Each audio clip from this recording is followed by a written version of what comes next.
por ir terminando con otros temas ya más alejados de todos estos planos teóricos y poner un broche más amable a la entrevista, queríamos preguntar por una serie de cuestiones sueltas. Una de ellas es, como sabemos que te mantienes bastante activo, a pesar de que vaya a llegar tu 93 cumpleaños, queríamos saber a qué te dedicas actualmente, en qué campos te hayas metido, qué te interesa.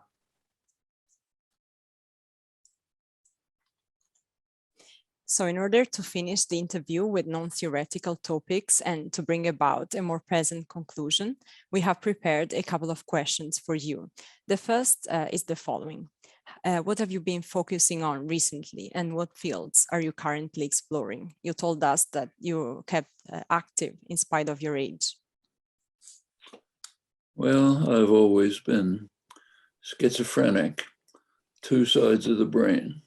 One of them is working on scientific issues, nature of language, questions of mind, philosophical issues, so on.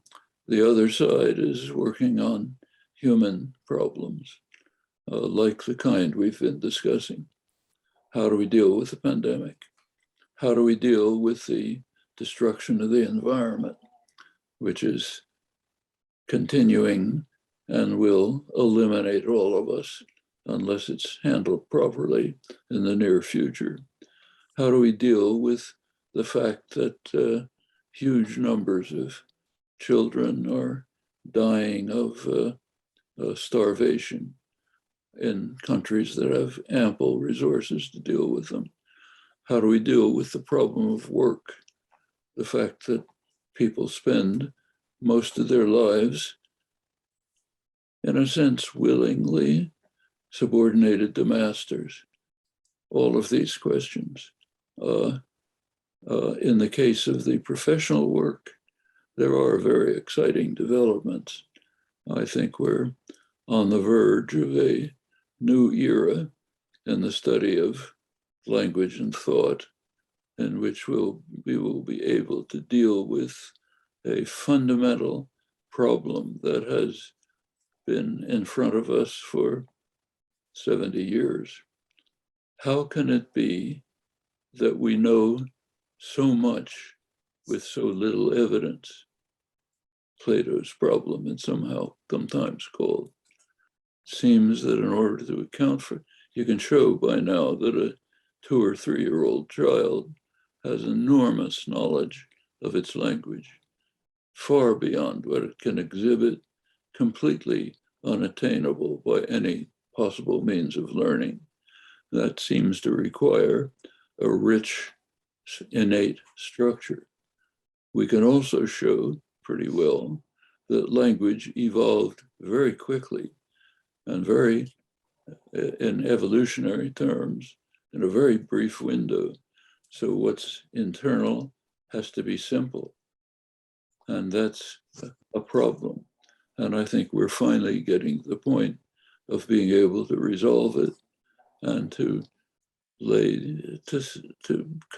develop an understanding of language and thought on new, deeper foundations, which can lead us to find genuine explanations for fundamental features of human thought and mind and language for the first time. So that's an exciting era. Pues podría casi decir que tengo esquizofrenia, porque tengo dos partes en mi cabeza. Por una parte me preocupo de la naturaleza de la lengua, del lenguaje, cuestiones filosóficas, y por otra parte me centro más bien en problemáticas humanas, entre otras la pandemia o la destrucción del medio ambiente que sigue pasando y que va a acabar con nosotros como seres humanos, a no ser que hagamos algo al respecto.